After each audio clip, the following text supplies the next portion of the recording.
ನಮಸ್ಕಾರ ಸ್ನೇಹಿತರೆ, ನಾನು ನಾಗೇಶ್ ತಳವಾರ್. ಪ್ರಜಾಸ್ತ್ರ ಡಿಜಿಟಲ್ ಮೀಡಿಯಾಗೆ ತಮಗೆಲ್ಲರಿಗೂ ಸಹಿತನು ಸ್ವಾಗತ. ಇವತ್ತು ಎಲ್ಲಿ ನೋಡಿದರೂ ನಕಲಿ ನಕಲಿ ಅನ್ನುವಂಥ ವಾತಾವರಣ ಸೃಷ್ಟಿಯಾಗಿದೆ. ಹಾಗಾಗಿ ಪ್ರತಿಯೊಂದು ಕ್ಷೇತ್ರದಲ್ಲಿ ಇವತ್ತು ಫೇಕ್. ಆದರೆ ಶಿಕ್ಷಣ ಕ್ಷೇತ್ರದಲ್ಲಿ ಫೇಕ್ ಅನ್ನುವಂಥದ್ದು, ನಕಲಿ ಅನ್ನುವಂಥದ್ದು ಬಂತು ಅಂತಂದ್ರೆ ಇದು ನಿಜಕ್ಕೂ ಸಹಿತ ತುಂಬಾ ಬಹುದೊಡ್ಡ ಮಾರಕ. ಮಕ್ಕಳಿಗೆ ಪಾಠ ಹೇಳಿಕೊಡುವಂಥ ಶಿಕ್ಷಕರೇ ಈ ರೀತಿ ದಾರಿಗಳನ್ನು ಹಿಡಿದ್ರೆ ಅವರ ಭವಿಷ್ಯ ಏನಾಗುತ್ತೆ ಅನ್ನುವಂಥದ್ದು, ಬರೀ ಇದು ವಿದ್ಯಾರ್ಥಿಗಳ ಭವಿಷ್ಯ ಮಾತ್ರವಲ್ಲ, ನಮ್ಮ ಸುತ್ತಲಿನ ಸಮಾಜ, ನಾಡು, ಈ ದೇಶದ ಸಮಸ್ಯೆ, ಈ ದೇಶದ ಪರಿಸ್ಥಿತಿ ಏನಾಗುತ್ತೆ ಅನ್ನುವಂಥದ್ದು. ಯಾಕೆ ಈ ಮಾತನ್ನ ಹೇಳ್ತಾ ಇದ್ದೀನಿ ಅಂತಂದ್ರೆ, ಭಾರತದಂತಹ ಬಹುತ್ವ ರಾಷ್ಟ್ರದಲ್ಲಿ ಶಿಕ್ಷಕರಿಗೆ ಒಂದು ಬಹುದೊಡ್ಡ ಸ್ಥಾನವಿದೆ. ನಮ್ಮಲ್ಲಿ ತಂದೆ ತಾಯಿ ನಂತರ ಗುರುವಿಗೆ ಆ ಒಂದು ಸ್ಥಾನವನ್ನು ನೀಡಲಾಗಿದೆ.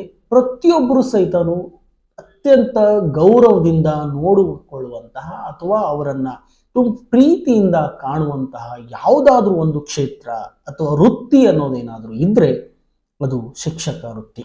ನಮ್ಮ ಪರಂಪರೆಯನ್ನ ತೆಗೆದುಕೊಂಡು ನೋಡಿದಾಗ ಅಲ್ಲಿ ಗುರುಗಳಿಗೆ ಬಹುದೊಡ್ಡವಾದ ಸ್ಥಾನವನ್ನ ನೀಡಲಾಗಿದೆ. ಆದರೆ ಇವತ್ತಿನ ಸ್ಥಿತಿಯಲ್ಲಿ ಏನಾಗ್ತಿದೆ ಅಂತಂದ್ರೆ, ಕೇವಲ ವೃತ್ತಿಗಾಗಿ, ಉದ್ಯೋಗಕ್ಕಾಗಿ ಈ ಕ್ಷೇತ್ರಕ್ಕೆ ಬರ್ತಾ ಇರುವಂತಹ ಕೆಲವರಿಂದ ಆಗಬಾರದ ಕೆಲಸಗಳು ಆಗ್ತಾ ಇದ್ದಾವೆ, ಮಾಡಬಾರದ ಕೆಲಸಗಳನ್ನ ಮಾಡ್ತಾ ಇದ್ದಾರೆ.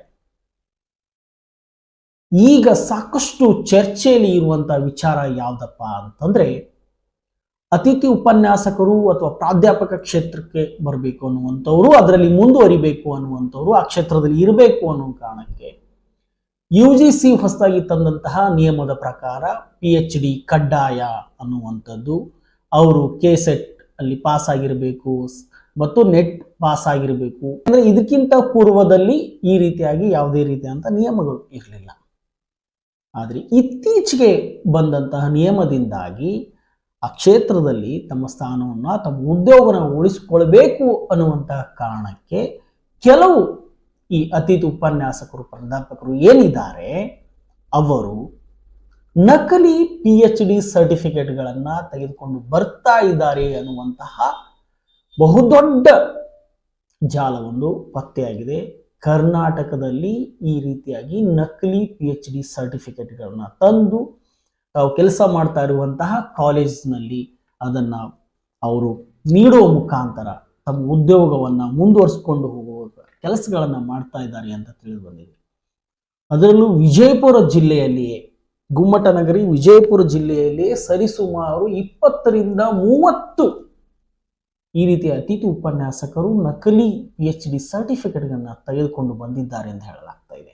ಜಿಲ್ಲೆಯ ಬೇರೆ ಬೇರೆ ತಾಲೂಕುಗಳಲ್ಲಿ, ಬೇರೆ ಬೇರೆ ಸರ್ಕಾರಿ ಕಾಲೇಜುಗಳಲ್ಲಿ ಕೆಲಸವನ್ನು ನಿರ್ವಹಿಸ್ತಾ ಇರುವಂತಹ ಅತಿಥಿ ಉಪನ್ಯಾಸಕರು ಈ ರೀತಿಯಾಗಿ ನಕಲಿ PhD ಸರ್ಟಿಫಿಕೇಟ್ ಅನ್ನ ತೆಗೆದುಕೊಂಡು ಬಂದಿದ್ದಾರೆ. ಇದರ ತುಂಬಾ ಬಹುದೊಡ್ಡ ಒಂದು ಜಾಲ ಇದೆ. ಈ ಜಾಲದ ಮುಖಾಂತರ ಏನು 4 ಲಕ್ಷ, 5 ಲಕ್ಷ, 7 ಲಕ್ಷ ರೂಪಾಯಿ ಗಟ್ಟಲೆ ಹಣವನ್ನು ಕೊಟ್ಟು ಈ ನಕಲಿ PhD ಸರ್ಟಿಫಿಕೇಟ್ಗಳನ್ನ ತೆಗೆದುಕೊಂಡು ಬಂದು ತಾವು ಕೆಲಸ ಮಾಡ್ತಾ ಇರುವಂತಹ ಕಾಲೇಜ್ಗಳಿಗೆ ಸಬ್ಮಿಟ್ ಮಾಡ್ತಾ ಇದ್ದಾರೆ ಅನ್ನುವಂಥದ್ದು ತಿಳಿದು ಬಂದಿದೆ. ಹೀಗಾಗಿ ಇದರ ವಿರುದ್ಧ ಏನು ಕಷ್ಟಪಟ್ಟು ಓದಿ PhD ಪಡೆದಿರುವಂಥವ್ರು, ಅತಿಥಿ ಉಪನ್ಯಾಸಕರಿಗೆ ಕೆಲಸ ಮಾಡ್ತಾ ಇರುವಂಥವ್ರು ಇದ್ರ ವಿರುದ್ಧ ಆಕ್ರೋಶವನ್ನು ವ್ಯಕ್ತಪಡಿಸ್ತಾ ಇದ್ದಾರೆ.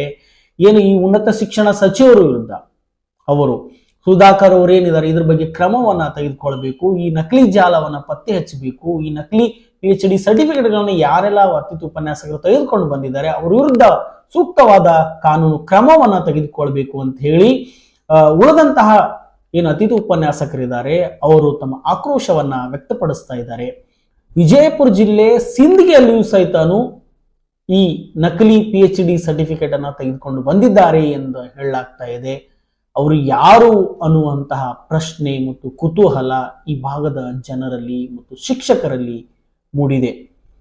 ಈ ನಕಲಿ ಸರ್ಟಿಫಿಕೇಟ್ ಸಿಂದಗಿಯಲ್ಲಿ ತೆಗೆದುಕೊಂಡು ಬಂದವರು ಯಾರು, ಆ ಉಪನ್ಯಾಸಕರು ಯಾರು, ಅಥವಾ ಉಪನ್ಯಾಸಕ ಇದ್ದಾರಾ ಯಾರು ಅವರು ಸಿಂದಗಿಯಲ್ಲಿ ನಕಲಿ PhD ಸರ್ಟಿಫಿಕೇಟ್ ಅನ್ನ ತೆಗೆದುಕೊಂಡು ಬಂದಿದ್ದಾರೆ ಅನ್ನುವಂಥ ಪ್ರಶ್ನೆ ಮೂಡಿದೆ. ಹೀಗಾಗಿ ತಾಲೂಕಿನ ಜನರಲ್ಲಿ, ತಾಲೂಕಿನಲ್ಲಿರುವಂತಹ ಈ ಅತಿಥಿ ಉಪನ್ಯಾಸಕರಲ್ಲಿ ಸಾಕಷ್ಟು ಪ್ರಶ್ನೆಗಳನ್ನ ಮೂಡಿದೆ. ಗುಸುಗುಸು ಚರ್ಚೆಗಳು ನಡೀತಾ ಇದ್ದಾವೆ. ಹಾಗಾಗಿ ಇಲ್ಲಿರುವಂತಹವರು ಸಹಿತನು ಇದರ ವಿರುದ್ಧ ತನಿಖೆ ಆಗಬೇಕು. ಯಾರು ಈ ರೀತಿಯಾಗಿ ಹೊರ ರಾಜ್ಯದಿಂದ ನಕಲಿ ಸರ್ಟಿಫಿಕೇಟ್ ಅನ್ನ ತೆಗೆದುಕೊಂಡು ಬಂದಿದ್ದಾರೆ, ಅದನ್ನ ಇಟ್ಕೊಂಡು ಕೆಲಸವನ್ನ ಯಾರು ಮಾಡ್ತಾ ಇದ್ದಾರೆ, ಅವರ ವಿರುದ್ಧ ಸೂಕ್ತವಾದ ಕಾನೂನು ಕ್ರಮಗಳನ್ನು ತೆಗೆದುಕೊಳ್ಬೇಕು ಅಂತ ಹೇಳ್ತಾ ಇದ್ದಾರೆ. ಇದಕ್ಕೆ ಸಂಬಂಧಪಟ್ಟಂತೆ ಏನು ಉನ್ನತ ಶಿಕ್ಷಣ ಸಚಿವರು ಸುಧಾಕರ್ ಅವರಿದ್ದಾರೆ, ಅವರು ಒಂದು ಕ್ರಮವನ್ನು ತೆಗೆದುಕೊಳ್ಬೇಕು. ಇದಕ್ಕೆ ಯಾರು ಬೆಂಬಲ ನೀಡ್ತಾ ಇದ್ದಾರೆ ಅವರ ವಿರುದ್ಧವೂ ಸಹಿತಾನು ಕಾನೂನು ಕ್ರಮವನ್ನು ತೆಗೆದುಕೊಳ್ಬೇಕು.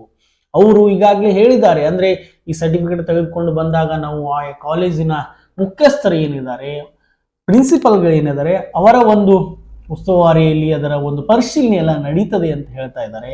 ಆದರೂ ಸಹಿತನು ಇದು ಯಾವ ರೀತಿಯಾಗಿ ಈ ರೀತಿ ನಕಲಿ ಜಾಲ ಕಾರ್ಯಾಚರಣೆ ಮಾಡ್ತಾ ಇದೆ ಅನ್ನುವಂಥದ್ದು. ಹಾಗಾಗಿ ಈ ಯಾವೆಲ್ಲ ಈ ತಮಿಳುನಾಡಿನ ಯೂನಿವರ್ಸಿಟಿ ಇರ್ಬೋದು, ರಾಜಸ್ಥಾನದ ಇರ್ಬೋದು, ಉತ್ತರ ಪ್ರದೇಶ ಇರ್ಬೋದು, ಒರಿಸ್ಸಾ ಇರ್ಬೋದು, ಆ ಎಲ್ಲ ಯೂನಿವರ್ಸಿಟಿಯಿಂದ ಲೈಕ್ ಏನಾಗಿದೆ, ಈಗ ಅಣ್ಣಮಲಿ ಯೂನಿವರ್ಸಿಟಿಯಿಂದನೂ ಫೇಕ್ ಆಗಿ ತಗೊಂಡು ಬಂದಿರುವಂಥದ್ದು, ಮೂರ್ನಾಡ್ ವಿಶ್ವವಿದ್ಯಾಲಯದಂತ ಫೇಕ್ ಸರ್ಟಿಫಿಕೇಟ್ ಅನ್ನ ತೆಗೆದುಕೊಂಡು ಬಂದಿರುವಂಥದ್ದು, ಚರಣ್ ಸಿಂಗ್ ಚೌಧರಿ ಏನಿದ್ದಾರೆ ಅವರ ಹೆಸರಿನಲ್ಲಿರುವಂತಹ ವಿಶ್ವವಿದ್ಯಾಲಯದಿಂದ ಫೇಕ್ ಸರ್ಟಿಫಿಕೇಟ್ ಅನ್ನು ತೆಗೆದುಕೊಂಡು ಬಂದಿರುವಂಥದ್ದು ಇರ್ಬೋದು. ಹೀಗೆ ಸಾಕಷ್ಟು ವಿಶ್ವವಿದ್ಯಾಲಯಗಳ ಹೆಸರಿನಲ್ಲಿ ನಕಲಿ ಸರ್ಟಿಫಿಕೇಟ್ ಅನ್ನ, PhD ಸರ್ಟಿಫಿಕೇಟ್ ಗಳನ್ನ ತೆಗೆದುಕೊಂಡು ಬಂದು ಅವರು ಅತಿಥಿ ಉಪನ್ಯಾಸಕರಾಗಿ ಸೇವೆಯನ್ನು ಸಲ್ಲಿಸ್ತಾ ಇದ್ದಾರೆ ಅನ್ನುವಂಥದ್ದು ತಿಳಿದು ಬಂದಿದೆ.